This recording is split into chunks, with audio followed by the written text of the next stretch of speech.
You know that moment when your gut tells you not to check your email, but you do it anyway? That was me, standing barefoot on the balcony of our hotel suite in Maui. The Pacific stretched endlessly in every direction, reflecting a sky so brilliantly blue it looked fake. Inside, Emily was still asleep, her auburn hair spilling across the pillows, the white sheets tangled around her like some kind of romantic painting. We were 2 days into our honeymoon. 2 days. And I checked my email. Why? Habit, probably. Addiction, more likely. The subject line slapped me before I even opened it. Staffing update. Position restructure. Not my name. Not even a greeting.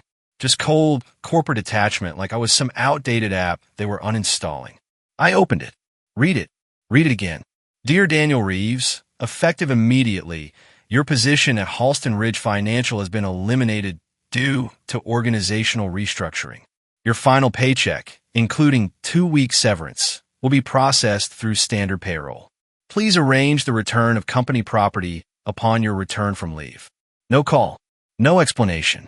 Just a 58-word gut punch. 6 years. 6 years of building that client base from the ground up. 60-hour work weeks, missed holidays, birthdays spent in conference rooms. I helped turn Halston Ridge into a boutique powerhouse for managing the wealth of the East Coast elite. And they tossed me aside in the middle of my honeymoon like I was a broken printer. I remember how heavy my phone suddenly felt, how the air seemed thicker. I walked quietly into the bathroom so Emily wouldn't hear me break down, sat on the cool marble tile, and cried like I hadn't since my father's funeral.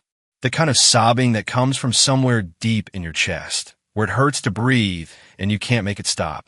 I was 35, newly married, unemployed, sitting on a hotel bathroom floor with saltwater tears mixing with Hawaiian humidity. Hi, I'm Daniel Reeves, born and raised in Cincinnati. Half Irish, half chaos. Until 2 days ago, I was the senior relationship director at Halston Ridge Financial, a wealth management firm based in Manhattan that catered to, you guessed it, ultra high net worth families. Or, as I used to joke, rich people who didn't want to do math. And now I was just a cost-saving line item someone had deleted over their morning coffee. I didn't tell Emily right away. I splashed my face with cold water and tried to pull myself together, but she knew. She knocked gently. Danny, you all right? I opened the door, and the moment she saw my face, her smile vanished. What happened? Is it your mom? I shook my head and handed her the phone. She read the email silently, jaw tightening. They can't do this, she said, her voice rising. Not while we're on our freaking honeymoon. They can't just fire you over email. Apparently, they could. What about the Lexington Trust account? You just closed that last month. That's a $75 million portfolio. Exactly. A client I spent nearly 2 years courting, David Lexington, founder of Lexington Biomedical, one of the biggest biotech exits of the last decade. The guy only signed on because we bonded over our mutual obsession with chess and bourbon. He trusted me, not the firm. Me. I don't get it. I whisper, my voice raw. I just don't get why. But deep down, I had my suspicions. Emily wrapped her arms around me. We're going to figure this out, she said, her voice steady in a way mine wasn't. But first, you're turning off your phone. We're in paradise, and they don't get to ruin this. So I did. I turned off my phone.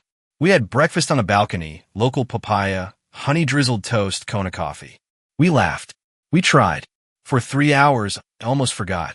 But at lunch, sitting at a beachside cafe, while Emily went to the restroom, I turned my phone back on. That's when everything changed. It exploded with notifications, texts, emails, voicemails, all from the same few hours after I'd been fired. The first message was from Julia, my assistant. What the hell is going on? Clients are panicking. David Lexington, just call me directly. Then one from Alec and Legal. Dan, Halston is in meltdown mode. You need to call me. And one from Raj, the head of IT. They told me to revoke your credentials. I'm stalling. You probably have 48 hours to access anything. But then came a message that made my hands tremble. 41 of our top-tier clients are threatening to walk unless you're reinstated. They signed with Halston because of you, not the firm. What do you want us to do? Thomas, Client Services Manager. I blinked. 41 clients. That was over 70% of our premium book of business. Easily over $2 billion in managed assets. They were threatening to leave. For me, Emily came back and found me frozen, phone in hand, eyes wide with tears. "What now?" she asked gently. And for the first time, something shifted inside me. The pain was still there, but something else was rising, something hotter. Not rage. Not yet. Power.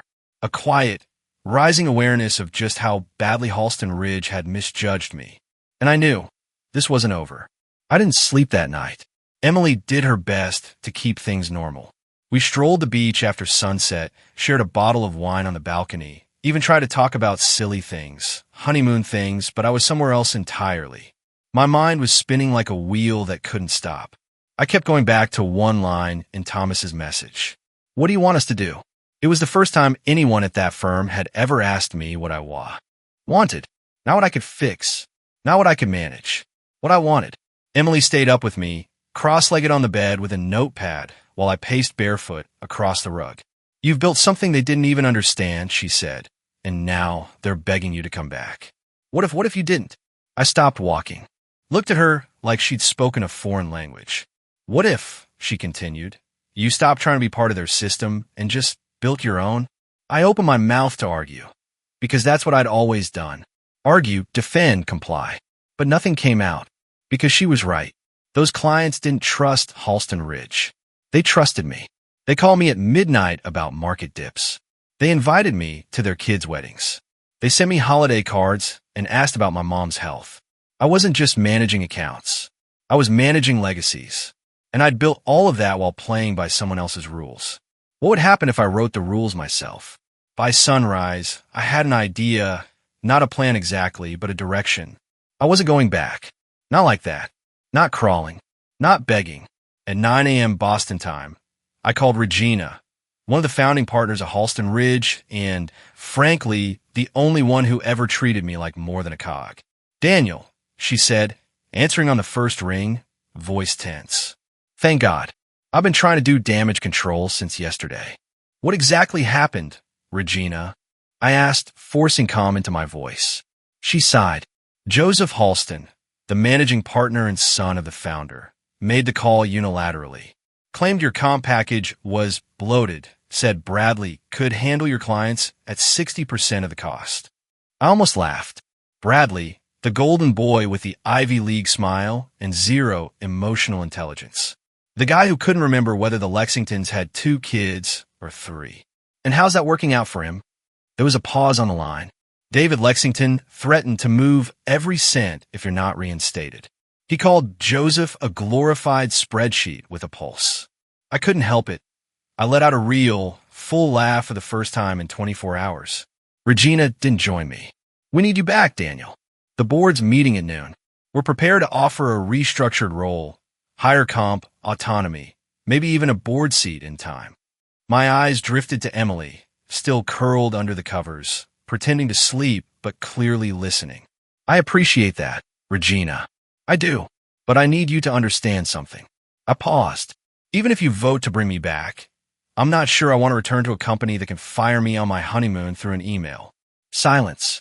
Then her voice, softer. "What do you want?" And there was again that question, but this time I had an answer. "I want to finish my honeymoon," I said. "Then we can talk." "Daniel, we don't have that kind of time. Clients are pulling out now."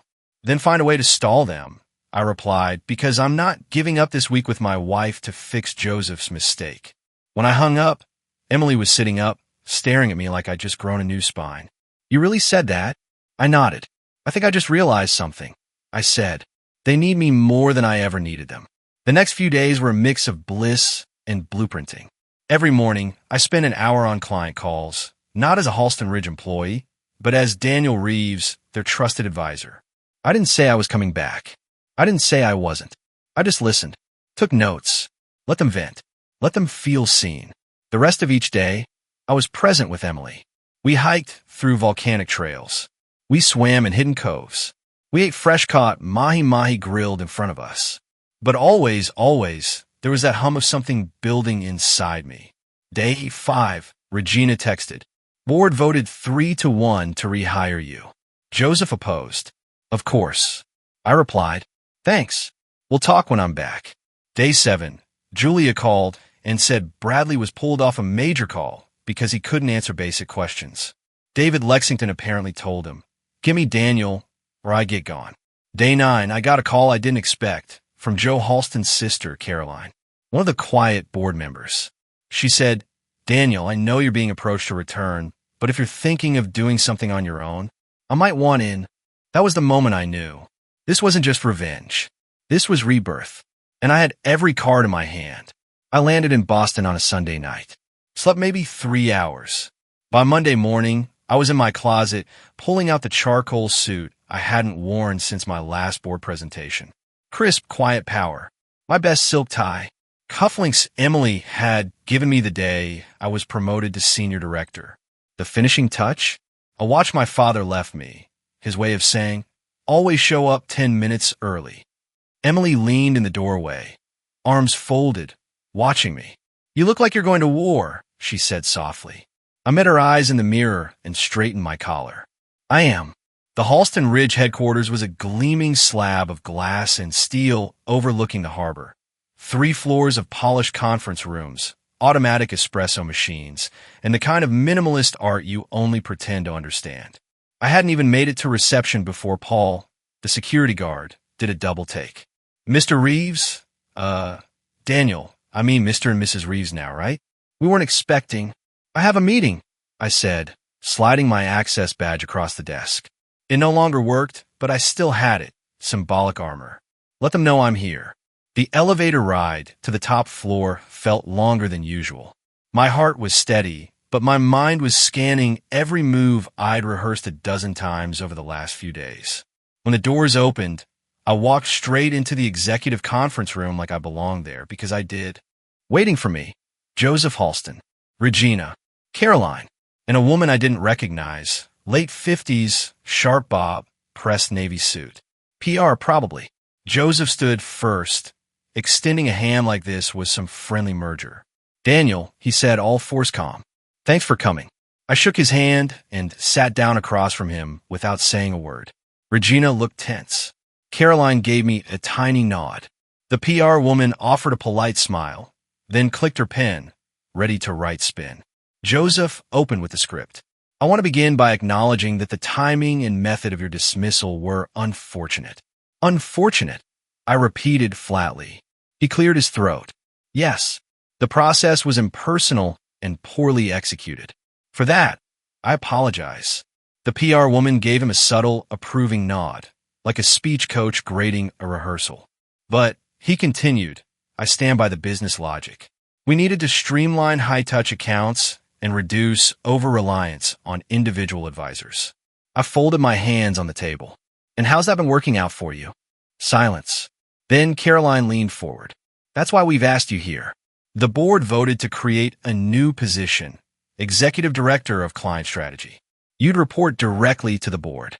Higher salary, larger equity package, total autonomy." I looked from face to face, then let my eyes settle on Joseph. "And you think that fixes this?" Regina answered, "We believe it acknowledges your value and ensures this kind of misunderstanding won't happen again." Misunderstanding, I echoed. What a beautifully sanitized word for betrayal. I reached into my leather folder and slid a document across the table. "This," I said, "is my answer." Joseph's jaw clenched as he read the title. "Reeves Advisory Group, LLC. You're starting your own firm?" Regina asked, eyebrows raised. "Already did," I said. "Last week. Articles of incorporation are filed. Financing secured. Office lease signed." The PR woman dropped her pen. "I've already received verbal commitments from clients representing just over $2.3 billion in assets under management." The room went still. Joseph's voice was cold. "You're trying to steal our clients." "No," I said calmly. "I'm inviting them to follow someone they trust." "You signed a non-compete," he snapped. "I didn't," I replied. "Check again.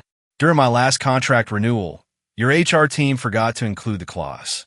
I had Daniela from your own legal department confirm it." And since you terminated me without cause, you forfeited the right to enforce any retroactive restrictions. Regina blinked. Caroline smirked. Joseph's ears flushed pink. This is corporate theft, he hissed. I smiled for the first time. No, Joseph. This is me choosing not to be your asset anymore. Regina leaned forward. Then why are you here?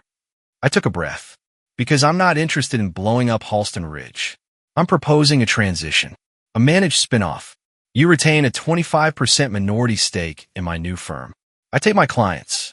You retain a share of their revenue. No lawsuits. No headlines. No mass client exodus. Caroline's eyes widened. You're offering us the deal? I'm offering you survival, I said. You lose me and those accounts at once. You lose control of your brand narrative. You come in as a strategic partner. You walk away looking smart. Joseph leaned back, arms crossed, saying nothing. Regina looked at the paperwork. And you retain full control of the firm. Operations, staff, relationships, growth strategy, everything. You get quarterly dividends. No interference. Joseph looked ready to explode. We'll need time, Caroline said. 48 hours, I replied. After that, my team sends out the announcement letters. Clients will know I offered you a partnership. What they read next will be up to you. As I stood to leave, Joseph spoke again, voice low and bitter. You planned this. You were building this behind our backs. I met his gaze squarely. No, I built trust. I built loyalty. I built a reputation. All you built was resentment. You fire me like I was a cost.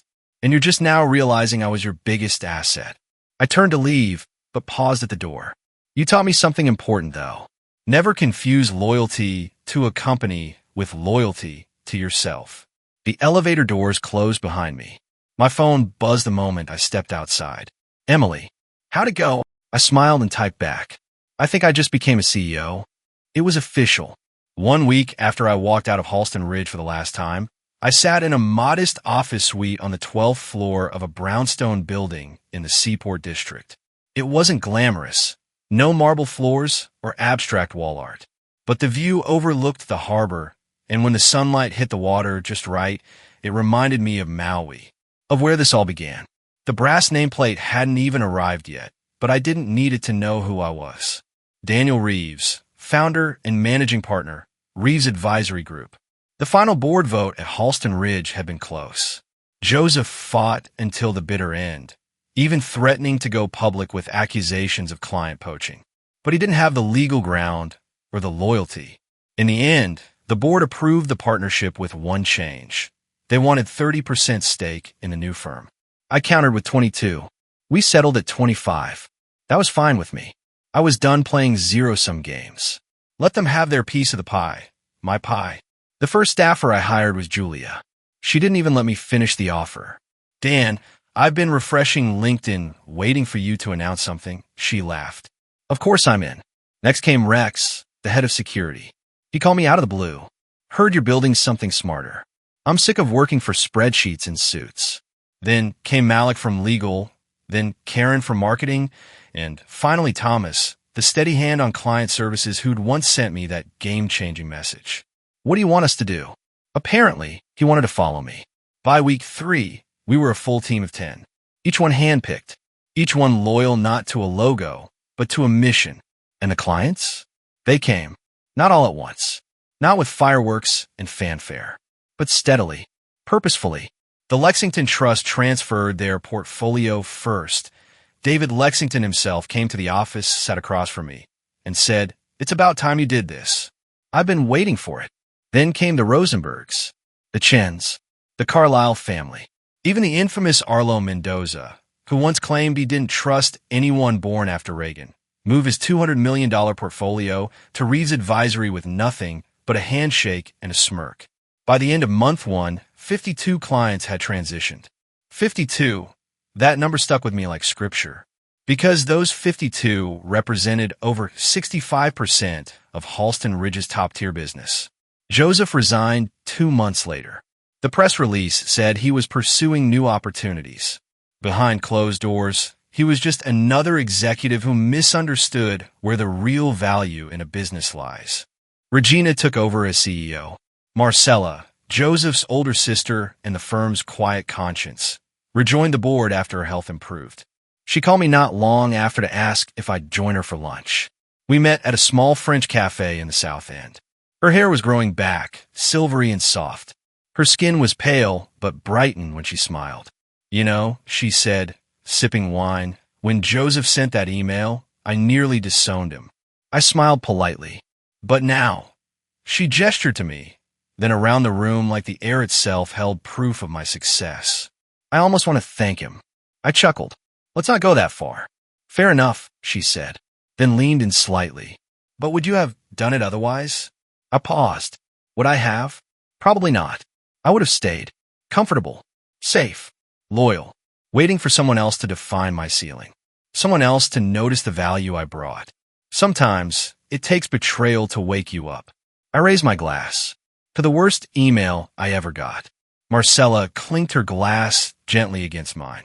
And the best thing that ever happened to you. The truth is, not everything went smoothly. There were late nights, logistical nightmares, clients who hesitated, deals that fell through. Bradley, Joseph's prized recruit, tried to convince a few accounts to stay. A few of the smaller ones did. But the heart of my book, the real relationships, chose me. Because they saw what Halston Ridge never did. I didn't just manage numbers. I managed trust. And that doesn't live in spreadsheets. We weren't trying to be the biggest firm in the city. We were trying to be the most human. I sent a personal thank you note to each client who made the leap. Not for some template. Real pen on real paper. It's who I am. Who I'll always be. And every time I stayed late in the office, flipping through financials or reviewing reports, I remembered. This time, I wasn't doing it for someone else's name. Every hour, every risk, every win, it was mine. And Emily? She was right beside me. She helped design the logo, set up the first HR policies, refilled the coffee pot, proofread client letters, sat across from me on the couch late at night, mapping projections and laughing at our own exhaustion. We weren't just building a firm. We were building a life. Sometimes I lie awake at night and think about that moment in Maui. That bathroom floor, the towel I pressed into my face to muffle the sobs, the helplessness, the humiliation. And then I think about where I am now, the office I built, the team I chose, the clients who followed, the life Emily and I are shaping together, not handed to us, not lucky, but earned. It's strange how often I go back to that email. Dear Daniel, effective immediately. Those 3 words, effective immediately, slice through everything I thought I understood about loyalty, stability, and security. I had given Halston Ridge 6 years of my life. Not just hours, not just effort.